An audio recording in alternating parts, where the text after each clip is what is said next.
стрелы! Нужно немедленно прыгать!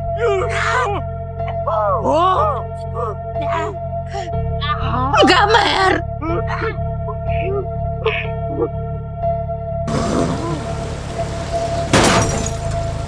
Ладно, эту вмятину можно выровнять. Позвоню в страховую. Самое время заиметь страховку. Ладно, ни машины, ни телефона, но мы выбрались из воды, мы в безопасности. Гомер, послушай, мы не в безопасности, мы в критической ситуации. Мы насквозь промокли, а тут очень холодно. Нужно сейчас же что-то сделать, нужно развести огонь. В наших передачах они всегда трут ветку об ветку. Ищи, Гомер. Или можно сделать вот так.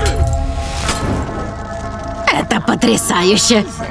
Где ты этому научился? Помнишь, нам писали, что телефон может надуться и взорваться? Но ты же обменял тот телефон. Нет, я сказал, что обменял.